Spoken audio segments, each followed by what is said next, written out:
the Neon Confidential podcast. Is this thing on?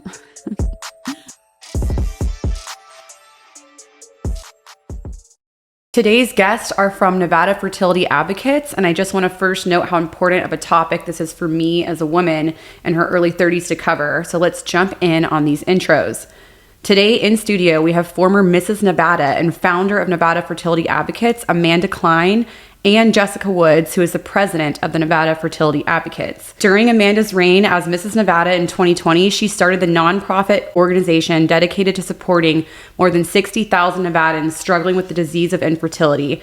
She spent several years in healthcare marketing for top hospitals here in Las Vegas and was also the co-chair of the Nevada Leadership Board for the American Cancer Society, and during the 2021 Nevada legislative session introduced AB 274, the Medically Necessary Fertility Preservation Bill. Meanwhile, Jessica Woods, MPH, RDH, has spent the last 2 decades as a clinician, speaker, mentor, and public health advocate. She has several accolades in the dental hygienist sect, including being the recipient of the Nevada Dental Hygienist of the Year Award for her advocacy efforts and expanding opportunities for dental hygienists. After being personally impacted by infertility, she shifted her advocacy focus to supporting the 1 in 8 Nevadans struggling with the disease of infertility. She has served as the president of Nevada Fertility Advocates since 2021, where she has been instrumental in increasing community awareness, supporting legislation to provide coverage for fertility preservation for those undergoing cancer treatment, and advocating to employers within the state on the importance of offering infertility benefits to employees to increase access to care.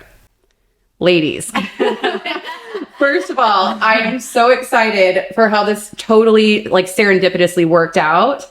I think speaking this into the ether can change the conversation around infertility struggles and treatment options that are available. So with that, welcome to the Neon Confidential podcast. Thank you. Thank you. I do want to start with the basics. And I think there's a lot of misunderstanding for a lot of women around just what is infertility? So I can tell you, for me, my infertility stems from a birth defect. So I was actually born with the condition that I have, and we can talk a little bit more about that. Jess has her own battle, but infertility can be a myriad of things. Yeah. So for me, it was an endocrine disorder that was undiagnosed for a long time until I started to try for a family and started to uncover some of those things. So yeah, it can look very different, and until I experienced it myself and started talking and opening up about it, I didn't realize how many other people were struggling as well. What do you guys do to help with infertility? So Nevada Fertility Advocates was founded in 2020 when I was USOA Mrs. Nevada. And about 5 months into my reign, the world shut down. Oh my God. And I was like, well, this isn't good timing. So rather than going out in the community and making appearances and doing the things that typical beauty queens do, I said, what can I do from home? And so I opened my laptop and I, went to the state treasury website and I started a company. And, with Jess's amazing help, about a year later, we got our 501c designation. So we are a formal nonprofit. And what we do is we give back to the more than 60,000 Nevadans currently struggling with the disease of infertility. Number one, a lot of people don't realize that infertility is a disease. It's been classified as by the World Health Organization as a disease. And it's any time when a woman is unable to either get pregnant or carry a pregnancy to term. Got it. And so if someone is struggling with infertility and do they come to you guys do they go to the doctor? Do they find out, walk us through how you guys you spread awareness about infertility and the things that people can do to help themselves through that journey? Right. So we always recommend that you speak with your clinician. So most times women have their OBGYN, their primary care physician. We have found that there's still a lot of education in those practices for them to better understand infertility, but certainly talking to your OB is a good start. And so, if someone's struggling with infertility, or okay, I understand now that I can't get pregnant. How long do you suggest that somebody waits? Because, first of all, how difficult is it to get pregnant? And so it's how long of a journey is it? If you're trying to get pregnant for a year, you should go see your clinician. Yeah, you're the clinician in the group. Yeah, so I think it looks different for everybody. I know that some of the guidelines that, some of the professional associations and things say, typically, I think if you're over the age of 35, they say if you're trying for 6 months, then that is when you should seek care from a practitioner. And then under 35 would be a year. But, when you're going through it and you're ready to get pregnant and have children, that can be very long. And so I think that's one of the things that Amanda and I are very passionate about is being your own advocate. Like if that is wearing on your mental health, like waiting that long, then I don't see the harm in seeking out care earlier or even doing things preventatively. Why are people having issues with infertility these days? Like, are more people experiencing infertility or are more people just talking about it? I think it's a combination of both. I think many people are waiting longer to have children. More and more of us are career driven. And so it's something that, we put off till later on, finding a match or what have you. And then I also think that, we've seen more people that are, in the limelight, celebrities and things like that are experiencing it and talking about it. So I think that's helping to break down some of that stigma. And I know, Amanda, in her position as Miss Nevada, she was very open about talking about it. And that's actually, once I started to have my personal struggle, she's who I turned to because I knew she was going through it. And so I think that, that helps people. And that's why we're, here and want to just share our story for anybody else who might be struggling in silence. Just to catch everybody up too. So Jessica and I were both at a wine and cheese event recently. This is literally how this happened. And I have said on the podcast before, I'm like, please don't pitch yourself to me. I can't stick because I'll have some really weird, people just want to come on and talk about their breakup. I'm like, I'm the only person that gets to talk about my breakup. Okay. This is my show. But it's just some things just don't really make sense. I've had poker players and while that's interesting, I had some guy, I was like, okay, why would you like to be on the podcast? And he's like, Google me. I'm like, delete. But when you approached me and told me about what you did, I automatically was like, I really want to talk about this because, for instance, I have a girlfriend that went and she just froze her eggs and she shared it to her, but she shared it to her close friends' stories. I feel like there's still a lot of maybe not taboo, but people don't want to openly talk about it for, in my opinion, maybe it's fear of something like that. We're waiting longer because we're career driven to have children. And maybe it's intimidating for a guy to see that someone's thinking about those things. Oh, she's freezing her eggs because she's getting older. And so that's the first one. The second one is I have a girlfriend who has 2 children by the same surrogate. And it's, I've just noticed some of the feedback when I'm around her because she clearly doesn't look like she just, popped out 2 kids. And so it's one of those things where they're like, you just had 2 kids, where it's not a compliment, oh my God, you look so great. It's almost this very confused look. And I know that hurts her because I think if she had the choice, she would have obviously wanted to carry her children to term. So first, I later I want to talk about maybe the sensitivities around what you should and shouldn't say to women just in general with their pregnancy journeys. But I do want to open up the floor for each of you to talk about your personal fertility journeys. Because I think, if I'm noticing this, that I think a lot of people would relate to your personal stories. So my husband and I got married in 2015. We were best friends for years. And I would always say to my girlfriends, you should date him. He's amazing. Oh my God. He's such a great guy. He's got his act together. And then I realized that I was pitching my future husband, who I clearly was in love with myself. So after years and years of friendship, we started dating and were engaged within 10 months. We were married the following year, just really quick. And, about a year into our marriage, we were at a friend's wedding and we were like, oh, I think we're ready to start a family. And we just kind of thought that that's how it happened, right? The whole stork comes down and, you get a nice bottle of wine and do the horizontal mambo. And then 9 months later, there's a kid, right? Yep. And I think the reality for so many of us now is that unfortunately, that's not the case. I had my first miscarriage 10 weeks into my first pregnancy. I got pregnant right away. But unfortunately, didn't really make it out of that first trimester. And I remember being at the doctor's office, and the technician was just completely cold to the situation, just didn't seize it all day long. And so, for her, it was work and every day. And for us, it was the greatest trauma of our lives up until that point. And so that was a real eye opener for both of us to say, wow, this is real. And we never even thought in a million years that this could happen. And did either or both of you tell people that you were pregnant at that point? We told very, very few people, because you kind of hear, hold off. But I don't think anyone ever explained why you don't tell people right away. Right. And I don't necessarily believe in that either. But I think it's a personal choice of, how open and honest you want to be with those around you, depending on what kind of support system you have. Sure. So after that first miscarriage, we waited a year, got pregnant again, had another miscarriage. Oh my gosh. And this time I knew what was happening. I was like, something's wrong. We got to go to the hospital. And then the third time, unfortunately, at that point, we had gone to see a specialist and were essentially misdiagnosed. And we're told to keep trying naturally before IVF. And the trauma of that third miscarriage, in my opinion, could have been completely avoided.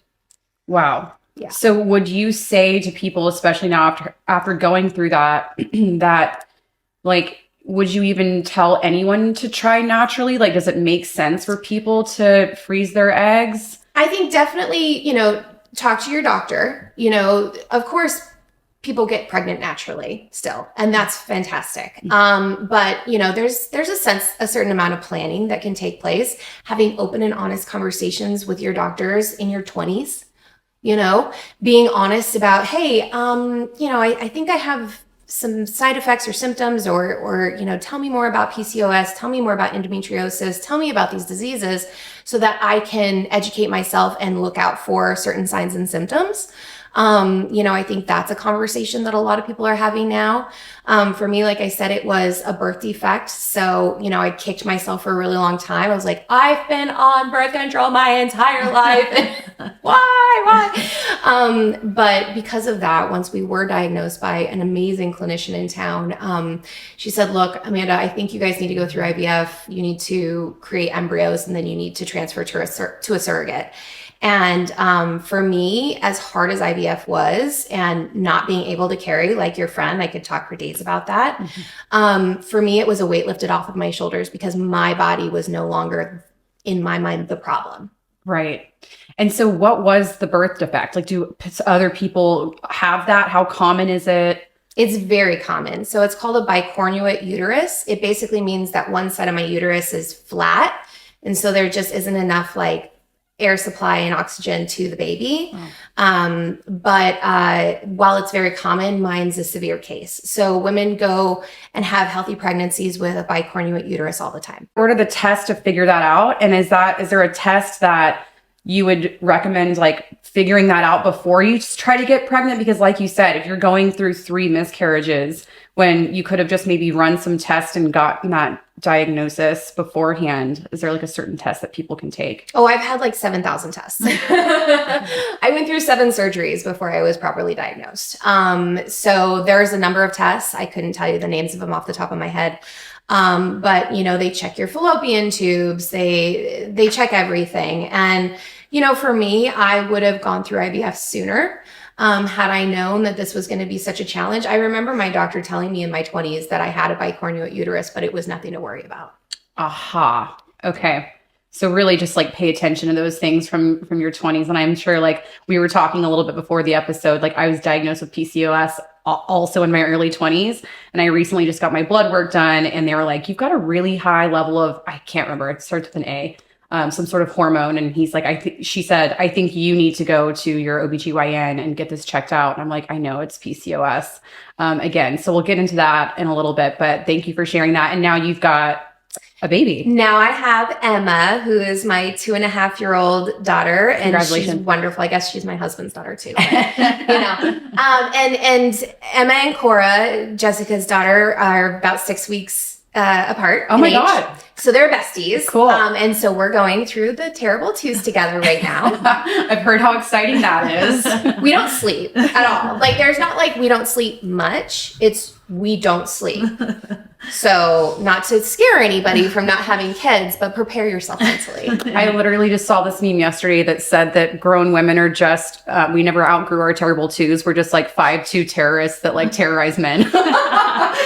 They deserve it, though. They do deserve it. They deserve every second of it. Okay, so Jessica, can you share your journey? So my story looked a little bit different than Amanda's. My husband and I had been married for about 7 years and did the whole travel and enjoy each other thing, and then I think same thing, we were like, we were in Bali actually, and it was Valentine's Day, and I'm like, I think we're ready to have a baby, and we did the damn thing, and I'm like, I'm gonna get pregnant in Bali. How like magical is that gonna be? Your kid Bali. Yeah. Yeah. And it didn't happen, and then the next month it didn't happen, and the next month it didn't happen, and and I think like in hindsight, like I kind of knew there was something going on. I hadn't taken birth control for a long time. My husband and I had been married 7 years, never had an scare or anything like that. And so, a lot of people, the questions, after you get married, when are you going to have kids? When it's like, it never stops. Even now that I've had a kid, it's like, when are you going to have a second kid? And, I think I was like, well, I don't really know, sure if we want kids. And I think in a sense, looking back, it was kind of like this like protective measure, like, because I kind of sensed that there might be something wrong and maybe just didn't want to accept that. But after a year, I did get pregnant naturally. And after about 9 weeks, I ended up having a miscarriage. And I had a very similar experience to Amanda, where I felt like the provider was pretty cold, and I was like devastated, like I had been trying so long and it finally happened. And, to go into your first visit and then tell you, hey, things aren't measuring properly. There should be a heartbeat by now. We're not seeing that, like come back in 2 weeks. And then having to like sit there for 2 weeks, like not knowing what's going on. And I think, I don't know, I mean, maybe it's a lot of psychological trauma. Yes, totally. And I think that's another thing that people don't talk about, is that in these days, I think more people are sharing when they have miscarriages, but not really like the psychological trauma that comes with that. So you said that you have to wait for 2 weeks, and then what was next? Yeah. And so then I came back, and, there was no changes in the measurement, still no heartbeat. And so had to make the decision whether like I wanted to go in for a D&C and have, the procedure done. And, I was just like, couldn't even catch my breath. I just was not expecting all of this. And, I was hoping for, like, I wanted to just have naturally, like, I didn't want to have to go in and get put to sleep. And as a, working person, I'm sure, busy, like, person, you realize like, okay, my husband has to take the day off work. I got to take some time off work. Like, I think it would just be easier if it like happened naturally, and it still didn't. And like for a few weeks. And, during the time my, husband's grandfather was like deathly ill, he was like, and so it was just a really, really traumatic time. And then, my husband and I, we're both the like first grandchildren, and his grandpa was very sick and he was very close to his grandparents. And so it was like, I didn't want to make that time about me. And so I didn't tell anybody. Oh my gosh. Cause I didn't want to take away from that. And, and then also like just that extra, looking at me and asking me questions. I just wasn't ready to deal with that. So I went through, the miscarriage, and then went and saw an reproductive endocrinologist, because I was just like, I just don't think I could go through that again. I need to know what's going on. Mm-hmm. And so went through like a myriad of testing, and uncovered that I had PCOS, and my progesterone was very low. I don't produce progesterone. It's a very complex disease, still learning a lot about it, but I'm basically told that if I don't take progesterone supplements as soon as I'm pregnant, that I won't be able to carry to term. And so after we ruled out everything, all my anatomy, looked healthy. And so mine came down to a lot of hormonal imbalances. And, again, looking back, for 10 years, probably at least, I had been telling doctors my symptoms and, them just doing blood work, thinking it's thyroid or what have you. So that's where, there is that education piece, even for our OBGYNs to like learn more about this. Cause I think some of this could have been pinpointed back then, but nonetheless, coulda, shoulda, woulda. And then after 6 more months of trying, having some progesterone and some help with my hormones, I was able to conceive naturally. It was kind of that story where it was like, we were going on vacation and I'm like, if I don't get pregnant here, like we were going to come back and start IVF. And, maybe, who knows? So I got to conceive her in Taiwan. So it wasn't Bali, but her nickname is Tai. So I call her my little bow bun because, so those are funny right there. But that's good to hear that like infertility doesn't necessarily just mean IVF. I think like even in my head, that's what I correlate that with. And that, if I have PCOS, that means that I have infertility. Like that, I've never thought of it like that. I always thought you needed IVF, but it sounds like there's solutions based on people's cases. And so the most important thing to do is go to get yourself checked out and make sure everything's good. Right. Yeah. So really dialing in my hormones. I did a test that was called the Dutch test, which I swear by. It's like, it's not a blood test because actually they always start with your blood test. All my blood work came back looking fine. Once I did the Dutch test, it was like very apparent that I had PCOS. What is the Dutch test? So it stands for like dried urine. I don't know what it all stands for. But basically what you do is at a certain point in your cycle, like right after you ovulate for 48 hours, you take 5 urine samples. And so they're able to track like the spikes and dips of your hormones and see, and compare them to how they should look at that point in your cycle. For me, like my estrogen was very high, my testosterone was very high, and then my progesterone was very low. Some, people look all different ways when they have PCOS. And so finding treatment that can kind of balance those things, taking, blocking my testosterone from producing too much. And sometimes when you address one of the hormones, it helps to balance. They're kind of like levers that, move up and down. Got it. That's so interesting. Mm-hmm. And so I know that, we covered how each of you kind of got into fertility in your own journeys. But I really want to get into some common like fertility myths. And either of y'all can jump in to either dispel or confirm. So the first one is infertility is always the woman's problem. No, completely inaccurate. So it could be the woman's something going on with the woman. It could be something going on with the man. It could also very easily be both. And it's very much 50-50. I mean, I ask doctors this all the time, like how much of it is a female versus male? And it's usually about half and half of what a lot of people see, if not. And I feel like people especially don't like women are just now getting to the point where we're comfortable like speaking on infertility, but I feel like men, it's a whole different ballgame. So you only hear from one side of the spectrum, but to know that, both partners, like I almost feel like if the woman's going to go get tested, the man should go get tested at the same time. I don't even know if that exists because I haven't been in a situation, but it sounds like you guys are both shaking your heads. So, Yeah. I think women typically seek out care more often than men do. And I think that's across the board, like in any condition. But the reproductive endocrinologist that we both went to the same one in town, and that is part of their workup. So when I went, obviously my we got a lot more parts and things like that. Yeah. So, they do the full workup on you and all the testing, but my husband, he did have to do, they did a sperm analysis on him. So they do address both partners. So, and I don't know if that's standard of care everywhere, but it really should be. And that's what they're testing. Like, it's so much easier for men to test, right? Because they just like go into a room and, beat their meat. Right? They get their sperm tested. But we have to, like, what does the process look like for women to check?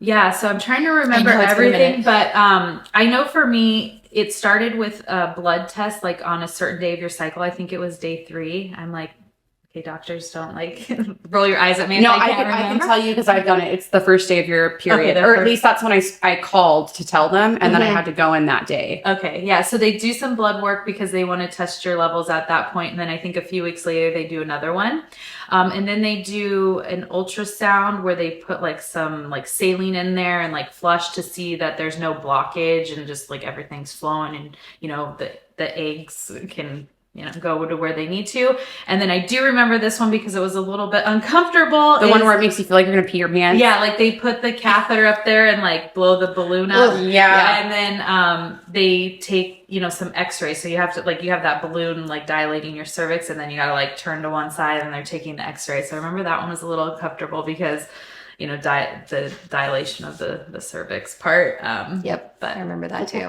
Everything's so much harder for women. It really And is. it's like they just walk in, do a couple of strokes, and then on their way. And here we are for like 3 weeks We're having to go through all struggling. of this. Yeah. Okay. Typical. So the next myth that I want to bust, infertility is caused by the woman's age.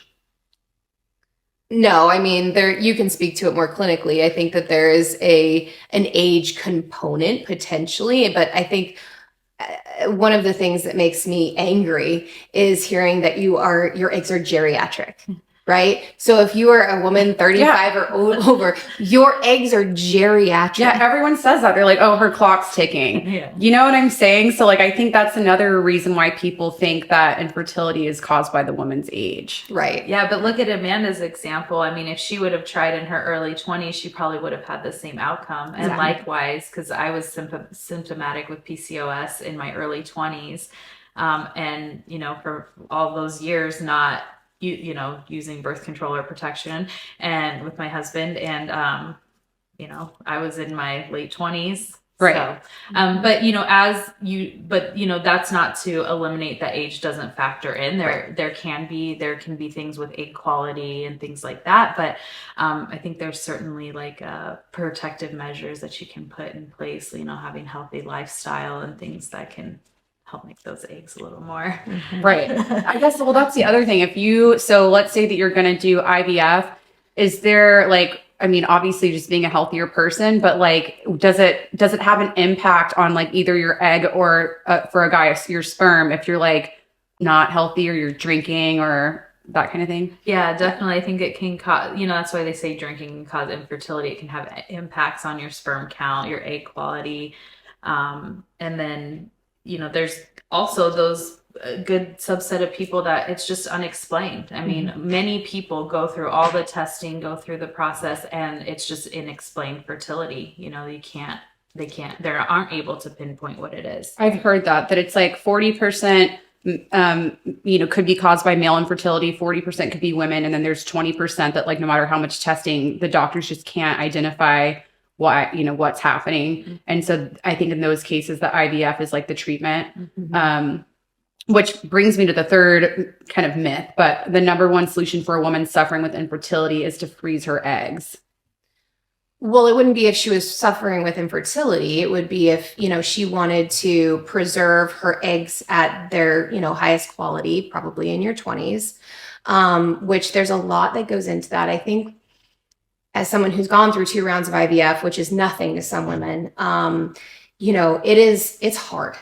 It's really hard. It's not as simple as, oh, I have $30,000. I'm just going to do IVF and freeze my eggs. You are a human pincushion for a number of weeks. You bloat, your hormones are all over the place. And for us, we went through that first round of IVF, and it didn't work.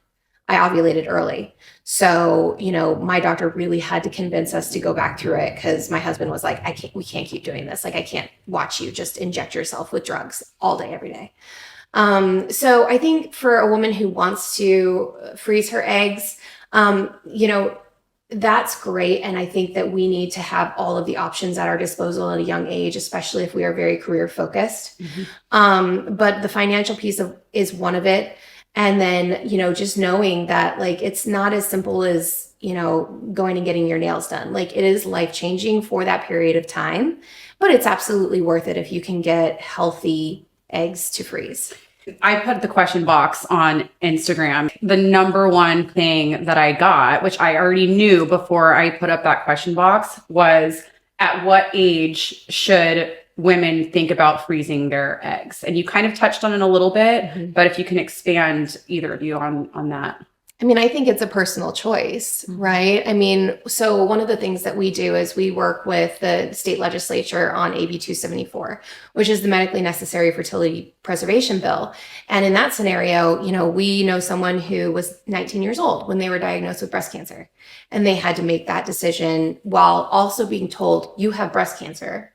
They also had to make the decision to come out of pocket. Their family had to make the decision to come out of pocket to preserve her eggs at that moment in time. So for her, she was a teenager. But for, somebody else, when they're in their late 20s or mid 20s and, really focused on their career, that might be the right time. Or someone in their 30s who hasn't found the right person yet.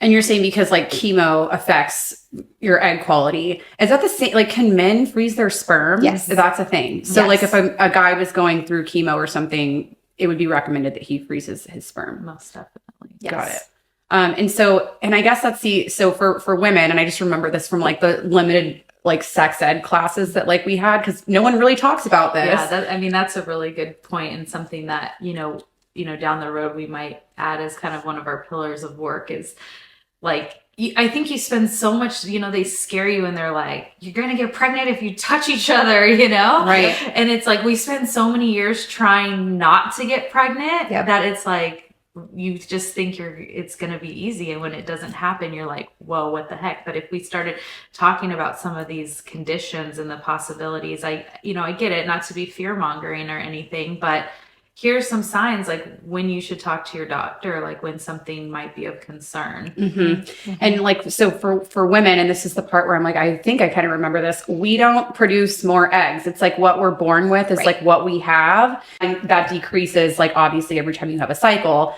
But for men, they are constantly producing sperm. Yeah. Right? Again. Millions of sperm. And it's like, I don't know how many eggs we have. Do you guys know how many we're born with? It depends on it. That's the thing that, there's no cut and dry answer for a lot of these questions. Like, you are born with potentially tens of thousands or more eggs, but, I don't know if you have a more clinical response to it. That's part of the testing when you do your like workup, is they see the amount of your eggs, and I think they compare that to like your age and where you're at and kind of what the average is. But that doesn't mean that you don't have 5 eggs left and those are good ones and you can't still get pregnant. You know, it's just decreases your chances, because as time goes on and you start to lose those eggs each cycle, then the time is dwindling.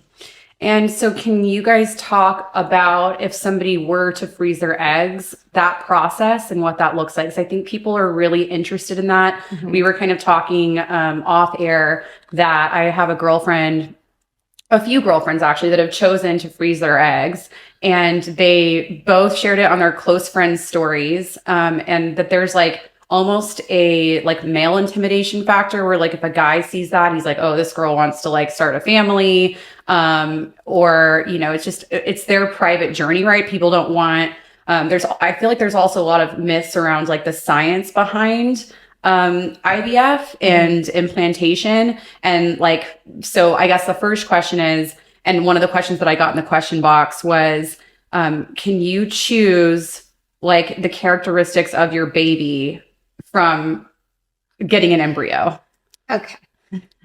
Let's start with the boy problem. So if a guy doesn't want to date you because he thinks you're too focused on having a family one day in the future, that's not your guy. Totally. Could not agree more. Can we just start there? That's not a man, that's a boy. Totally. And cool story, bro. Like, go enjoy your life and do your thing, but that's not the person, don't worry about that. Right. First and foremost. So when I went through IVF, I didn't freeze my eggs. I froze my embryos. So I got a certain count of high quality eggs that then they were able to inject my husband's sperm and turn into embryos. Then what we did is called PGS testing. So it's a genetic test. It is an additional cost. But one of the things that you do rule out certain diseases. But one of the things you can find out through the PGS test is the sex of the embryo. Got it. Yeah. But not necessarily like, oh, I want Blue eyes. Yeah, you can't pick their eye color, their, hair color, or anything like that. Like it's just, you can there tell. might be that in some lab somewhere, but Yeah. not standard part of the IVF. No. And you were process. able to freeze embryos because so someone that wants to get pregnant and isn't able to and has a partner, they can freeze their embryos. But as a woman that is in their, early 30s, I'll be mid 30s soon, but I would just choose to freeze my eggs. Yes. And so what does that process look like? Because I've heard that to me, I feel like it's very daunting. Well, you'd still go through IVF and you'd still have a an egg retrieval, which I'll tell you a funny story. So after our second round of IVF, I woke up from my egg retrieval and you're kind of out of it because you go under anesthesia. And my husband, looked at me and said, "Are you okay?" I'm like, "Yeah." I'm like, "I'm really hungry," because, you can't eat before you go in for anesthesia. And he said, "Well, what would you like?" And I said, "Not eggs." But I thought that was hilarious. But so after we did the egg retrieval, there was I want to say it was like a 10-day process where every step along the way, they would tell us what the quality was and how, it would dwindle down. And again, I can only speak to my experience, not to a woman who froze their egg or who Does quality mean quantity? What does it mean, quality? You could have a better egg than... A lot of times, say they take out 15 during the retrieval, at that 10-day mark or whatever the mark is, all the eggs may not make it or be of quality that are worth preserving. And then, for someone who just wants their eggs, then you just would skip that fertilization piece where she's introducing the sperm into there. And then they go to a bank and, you have to pay to store them. And so on top of the cost of having the procedure done, now you have a monthly fee of having your eggs. Can you guys give a ballpark figure for what those fees are? Like if a woman wanted to just freeze her eggs, how much does that cost? And then obviously the monthly storing cost. Well, I pay $50 a month to have my embryos frozen. Okay. Preserved.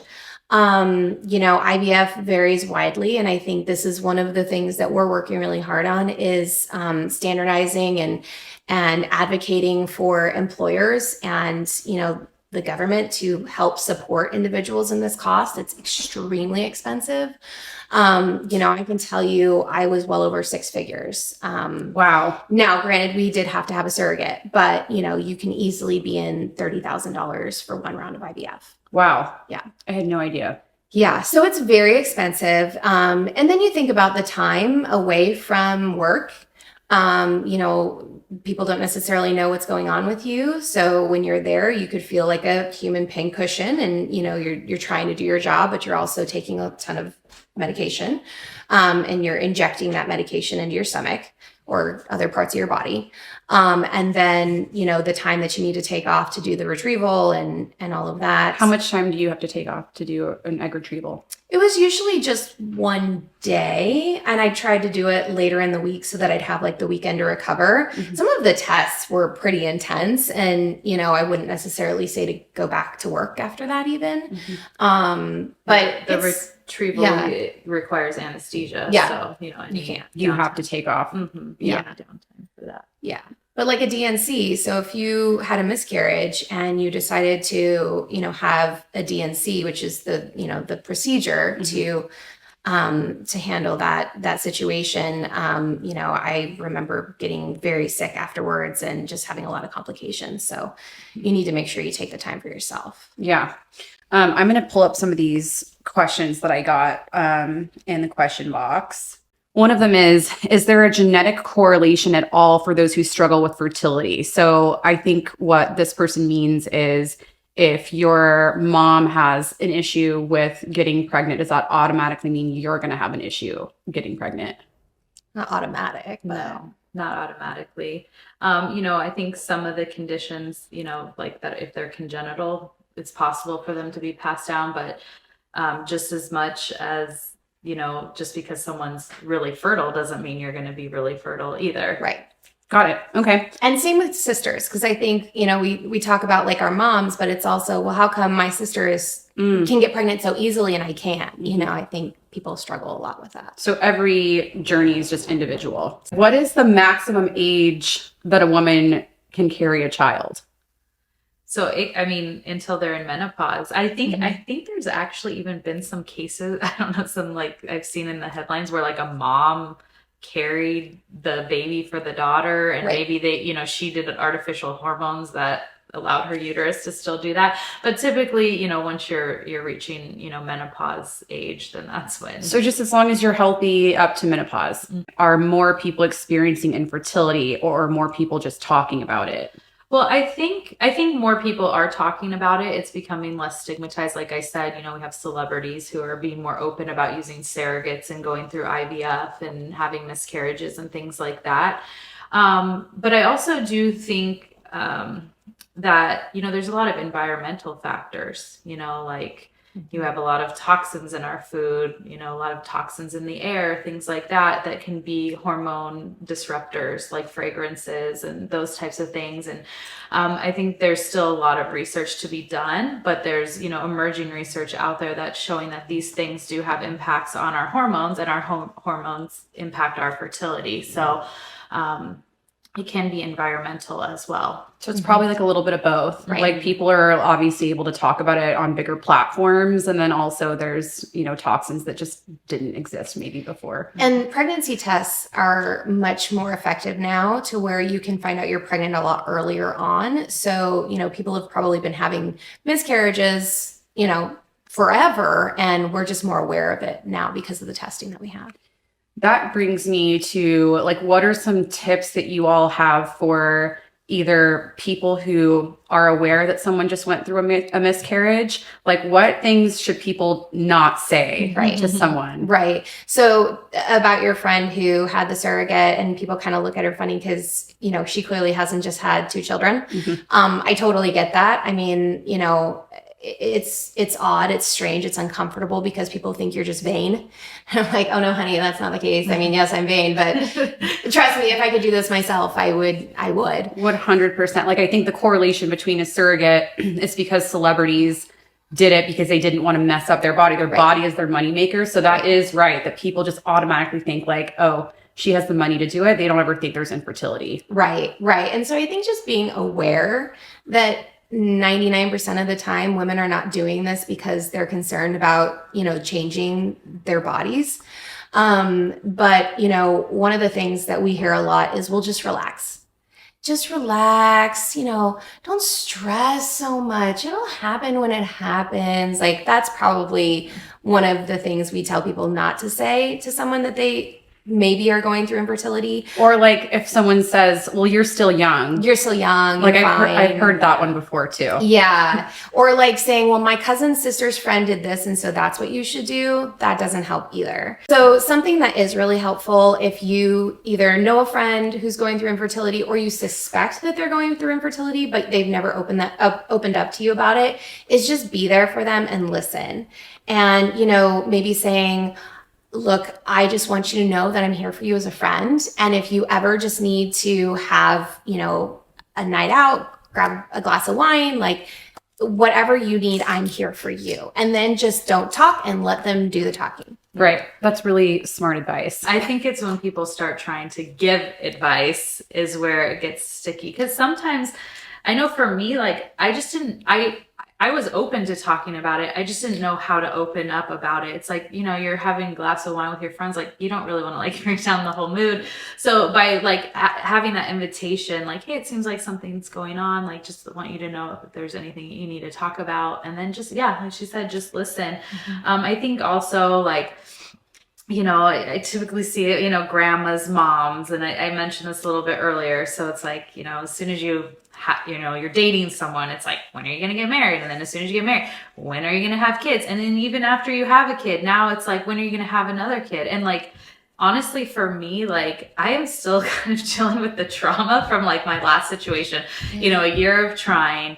I had a very difficult pregnancy. And quite honestly, I didn't tell anybody I was pregnant until I was 24 weeks. I had this weird thing in my mind because I knew that that's the youngest viable baby that ever lived. And so I just didn't want to jinx anything. I didn't want to tell people and then start getting excited and then be let down. And so and then, having hormone issues, I had a lot of postpartum, so it's just I'm so thankful for my daughter, but it was not an easy journey to get there. And so when someone's so when are you going to have another one? It's just can you just leave me alone already? So basically the advice is don't ask those kinds of questions. Yeah. Stay away from personal questions like that, because you just don't ever know what the other person's going through. Totally. And I mean, I get it, because I love to get to know people on beyond the surface level. And so, I can be very, but I think too, in the way you ask it, I mean, some people still might, if they're living in the moment, it still might be hard. But rather than saying, when are you going to have kids? Would you guys like to have kids? Right. That's a good one. Is a better question, because yes, I mean, and that might even open up them to, talk about something. But, for other people, if they're in the thick of it, that might be triggering as well. And I know social media, all the birth announcements, it's really hard around the holiday time. And, I have many friends that were, struggling getting pregnant, and they just had to get off social media because it was every other post was a gender reveal and pregnancy announcement, and that's hard, and that's okay. Take the time for yourself to zone out and focus on what's best for you, because there is that mental health piece that's I remember it was when I found out oh, you can't have a baby unless you take it. It's you feel very broken. You feel this is what my body was intended to do, and it's not doing it. There's something wrong with me. I'm broken. And I jumped into this blogs and everyone research and books, and I just became obsessed with it's never fixing, ending. Fixing it. And so it really does wear on you mentally, and so and our organization, Nevada Fertility Advocates, we are getting ready to launch our support group, so that way we can bring together, people who are experiencing the same thing. And like Amanda said, sometimes you just need a hug. Sometimes it just is so comforting to know that someone understands what you're going through. And so, we're hoping to offer that to the community through our support groups. That's the only, because I've never had a pregnancy scare or anything like that, but I do feel but I have been through grief, and so I know what that's like.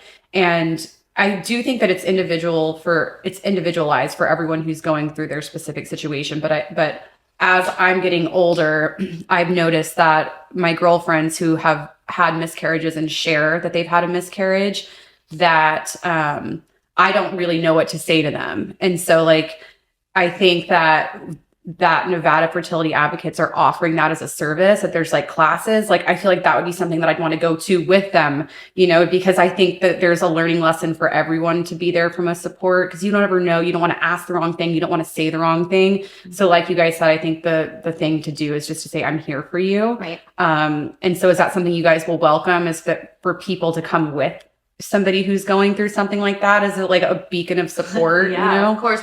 I mean, sometimes it's scary to take the first step or go into a room with a bunch of people you don't know, and most likely you're going to get the most out of it if you open up and you share, which can be intimidating. So having that support system there is a great idea. Right.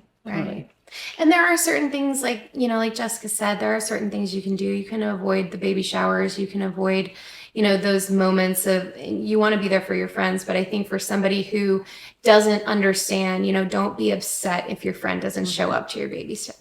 Don't take it personally. Don't take it personally, because it more than likely has nothing to do with you and everything to do with, maybe what she's going through in that moment. Yeah, that's really good advice. Is there anything that I'm missing that you guys feel you want to discuss? I think the one thing is around employers in the state. I think, Nevada, we are well positioned to really help, those struggling with infertility. We have so many large employers that one small change to their benefit offerings could impact so many people in the state. We have big hotels that employ, thousands, tens of thousands of people. And, when you hear the cost of IVF costing $20,000-$30,000, a lot of people automatically assume, or employers, HR executives, they automatically assume that it's very expensive to offer this to their employees. But in actuality, it's like pennies on the dollar, because it is, we talked about how common it is, but when you have tens of thousands of employees, not every single person is going to use that benefit. And so that's, one thing that we're working through. I mean, I think we can make big progress just by getting, some of the top employers to offer this. And, I know a lot of friends that they seek out employment, based on fertility coverage, or they stay with employers. So it's, in this day and age where it's, hard to find employees. It's a benefit to both parties. Exactly. 100%. And so do Nevada fertility advocates, do you guys speak on that? Do you guys push legislation for those things? Is there certain people that we can vote for that's coming up? I know you can't get political, but is that something that we can seek out? Yeah. So, from a legislative perspective, our first kind of step to getting there is we are pushing towards fertility preservation. So those that are of, pre-childbearing years or of childbearing years, once they, get their cancer diagnosis, that it would be considered medically necessary for them to freeze their sperm or their eggs prior to having their chemo or radiation treatment. So that would be the first step in our overall goal, that every Nevadan would have that coverage. I think there's about 13 states? 19 states that it's mandated within the state to have fertility coverage. And so it's our goal for Nevada to eventually be one of those. Awesome. Yeah. And it's not always IVF, I mean, you may not need such a costly procedure and an invasive procedure. You may need just a Clomid. You may just need the diagnostic testing to be covered and a prescription. Yeah. And on that, a lot of plans, they may cover the diagnostic portion of them. I know that was my particular case. So they covered for me to have the testing, but when they said, yeah, you have infertility, it was like, but there's no coverage for anything. Right. So, going the step beyond just that diagnostic coverage and having the treatment options there as well. And like Amanda said, I mean, there's so much to it. And also, it can save plans a lot of money, because if people are having recurrent miscarriages, having to have DNCs, anesthesia, when it's like, all they need, maybe needed some like hormone therapy or something like that, that costs way less than having to have 3 surgeries. So Totally. Doing more preventative and just making the diagnostic portion, more standard and, healthcare. Yep. Well, I think what you ladies are doing is amazing. Tell everyone where they can find information that you guys share. I went and looked at the Instagram and gave you guys a follow, but there's so much information there. So let everyone know where they can find you guys. Yeah, so we are on Instagram, Facebook, so NV Fertility Advocates. We have a webpage. We're actually getting ready to overhaul it a little bit. But if you can reach out to us through website or Instagram or on Facebook if you want to learn more, get signed up for our newsletter or learn more about our support groups. Just reach out to us. We, like we mentioned, we just got we've had our 501c3 status for a little over a year. So we're pretty brand new. I'm just helping to spread the word.